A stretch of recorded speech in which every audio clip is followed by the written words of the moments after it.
Hola, ¿qué tal? ¿Cómo están? Un gusto saludarles. Bienvenidos a una nueva edición de Encuentro Central. Gracias por seguirnos también a través de nuestras redes sociales. ¿Cómo va a encarar el nuevo gobierno el tema de las relaciones laborales? ¿Cómo se va a manejar el tema consejos de salarios? Vamos a estar hablando hoy con Héctor Sapinain, abogado del Instituto Cuesta Duarte, y la economista Alejandra Pico.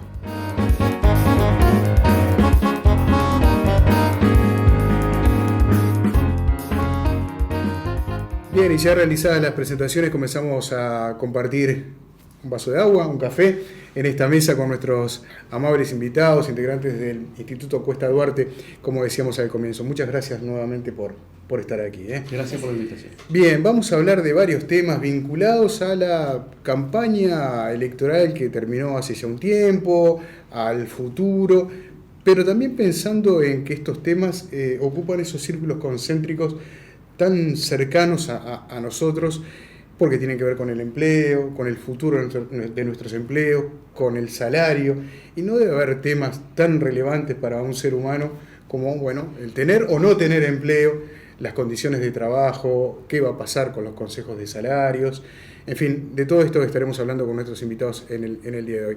Le doy paso a la economista como para romper un poco el hielo. ¿Y cuál es la situación del empleo hoy en nuestro país? ¿Cuáles son las últimas cifras que tenemos disponibles? Sí, bueno, la situación del empleo es una situación que desde hace unos años está un poco complicada. Digamos que hoy por hoy el empleo capaz que es uno de los principales temas que el gobierno ya ha tomado algunas medidas para abordar, pero digo, para el próximo gobierno a abordar. En los últimos años ha habido un deterioro, una pérdida de puestos de trabajo, un incremento del desempleo y bueno, en realidad se han tomado algunas medidas, pero de cualquier manera el empleo ha seguido disminuyendo. En realidad cuando miramos el empleo parece haberse estancado, pero de cualquier manera el desempleo ha seguido aumentando. El último dato disponible va hasta septiembre de este año, o sea, abarca el tercer trimestre del año y marca un desempleo un poco por arriba del 9%, 9,2% en ese trimestre. Y bueno, más allá de la estacionalidad, de la volatilidad que puede haber, hay como un crecimiento que después de 2015, que fue como el peor año en materia de pérdida de puestos de trabajo, ha tendido a estancarse, pero en niveles más altos que los mejores que tuvimos acá en Uruguay, y bueno, que se empiezan a sentir un poco. ¿Y se le puede atribuir a qué? Bueno, ¿A cuántas razones? Ahí va. Creo que hay muchas razones por ahí que andan dando vuelta. Creo que en algunas hay mayor consenso entre los analistas, entre la academia.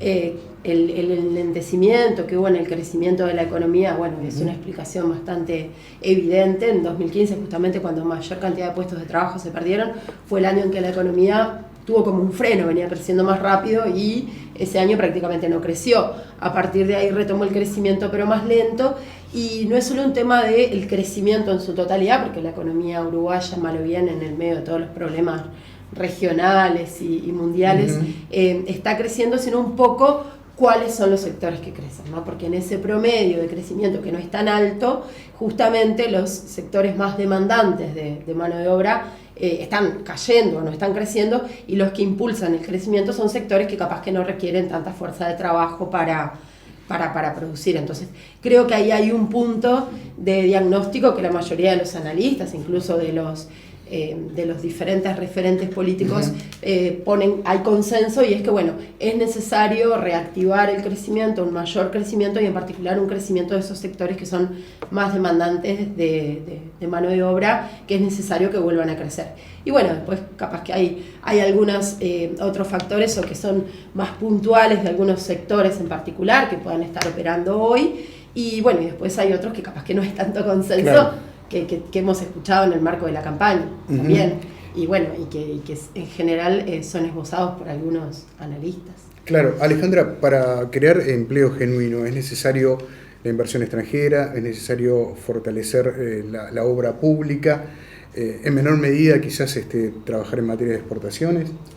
Sí, es necesario todo eso, es necesario tratar de lograr todo eso en el marco de una región que está complicada y que por lo tanto Uruguay es una economía bastante pequeña, entonces muchas veces la atracción de inversiones, todo dependió también del marco regional. Hoy estamos en un marco regional económicamente complicado y además, ahora capaz que se empezaron a dilucidar, pero en un plano de bastante incertidumbre, de lo que pasaba en Argentina, los problemas que hay en Chile. Entonces, la región como tal no es atractiva para la inversión y Uruguay tiene que tratar de posicionarse diferente, de superar eso para atraer inversiones de afuera y también a partir del gasto del Estado y las inversiones del Estado tratar de promover la inversión pública y tratar de promover encadenamientos entre los sectores que hay, tratar de, pese a todas esas dificultades, sí, creo que la inversión es generadora de empleo y hay que tratar de, tanto a nivel público como a nivel privado,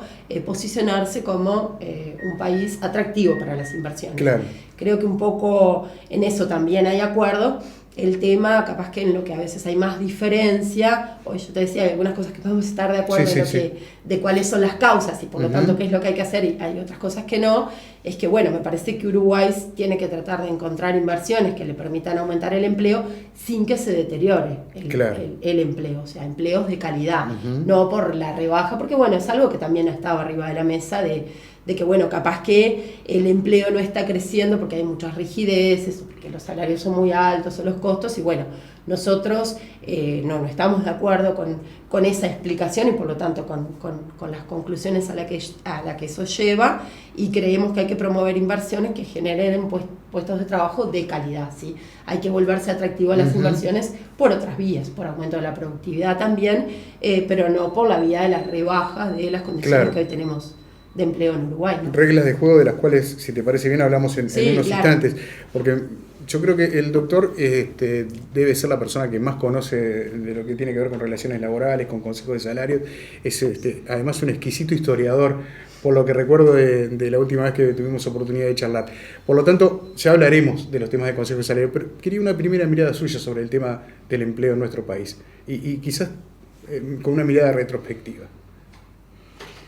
Yo creo que en estos últimos 15 años, indudablemente Uruguay desplegó, desarrolló un modelo que acompasó el crecimiento con políticas sociales redistributivas.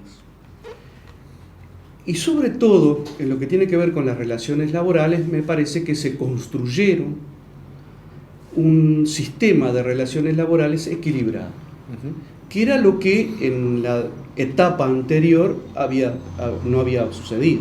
Es decir, si nosotros nos retrotraemos a la década del 80 al 90, indudablemente allí las relaciones laborales eran muy desequilibradas. Y fundamentalmente no funcionaban aquellos institutos que tienen que ver con el diálogo social y la negociación colectiva. Que eso es lo que formó parte de todos estos años. Es decir, diálogo social para poder abordar los temas y instancias de negociación para poder equilibrar la balanza.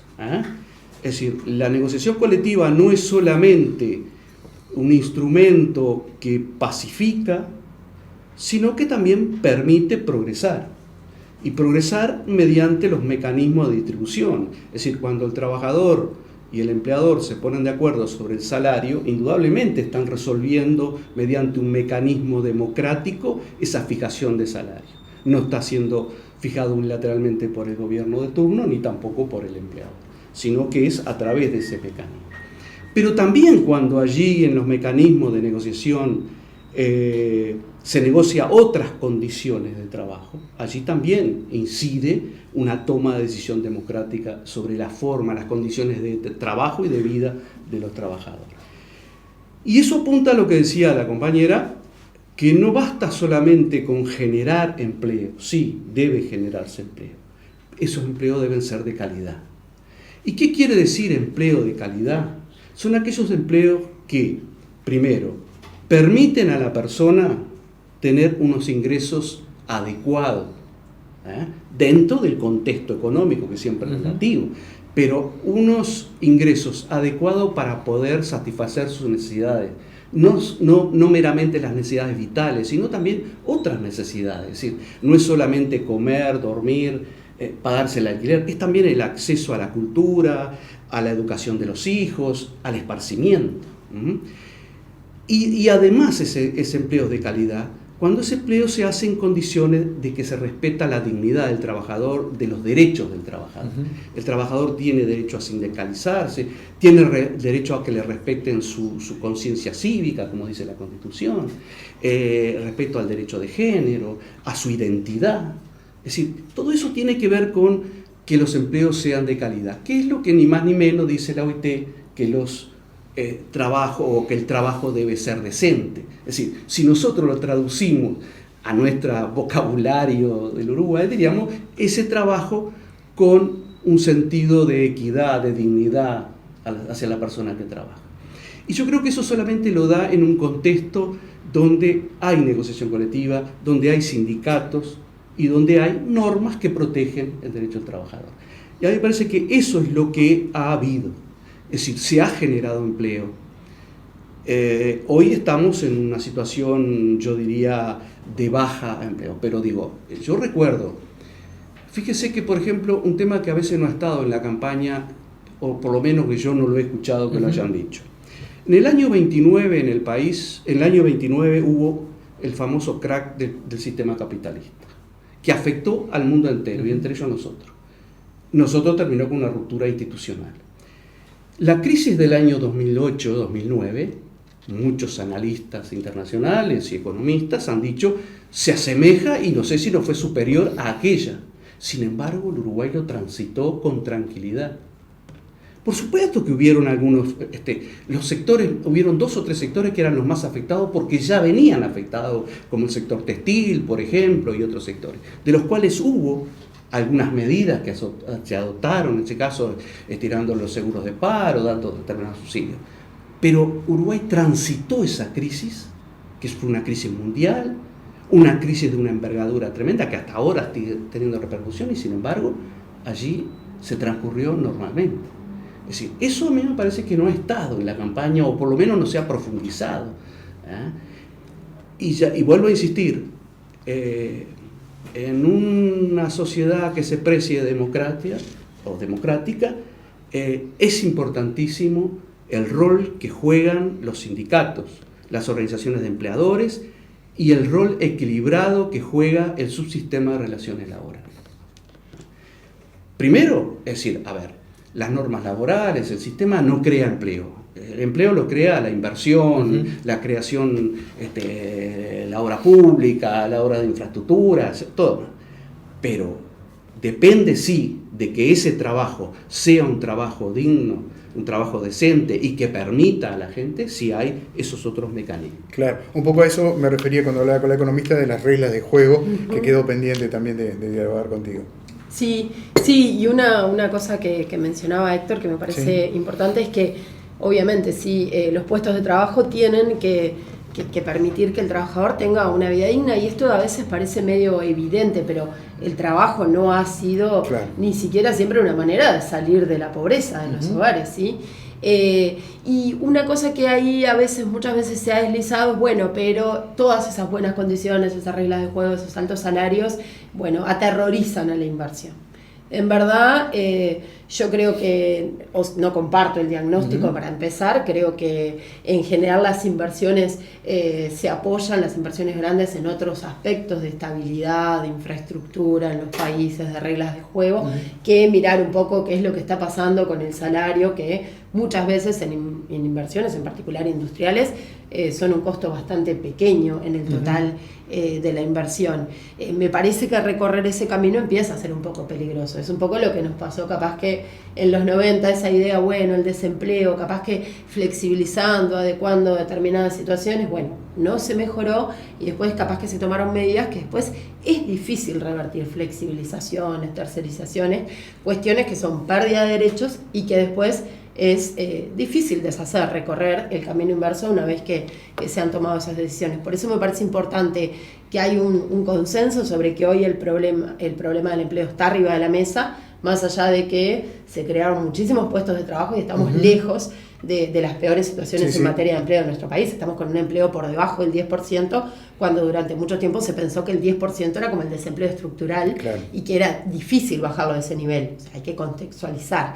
De cualquier manera, sí, se han perdido puestos de trabajo, hay que poner el foco en eso, hay que poner el foco en el crecimiento y en el crecimiento de los sectores más empleadores, pero pensando que bueno, que no es ni los altos salarios ni las condiciones de trabajo lo que hacen huir las inversiones, sino que eso en realidad me parece que es un rédito que tenés y bueno, y que hoy por hoy, que estamos en una situación de grandes avances, hay que cuidarlo para empezar. Claro, después les voy a proponer a los dos hablar de los empleos del futuro, o el futuro de nuestros empleos, ¿no? De cara a esta revolución tecnológica que nos plantea desafíos casi a diario, que estamos viendo todos los días. Yo siempre pongo el mismo ejemplo porque es el más conocido, el del portero electrónico o la cajera del supermercado, que ya no pasamos por su caja, vamos a la caja automática, como uno de los tantos desafíos que se nos plantean de cara al futuro. Pero si les parece bien, vamos a hacer una pausa y luego de la misma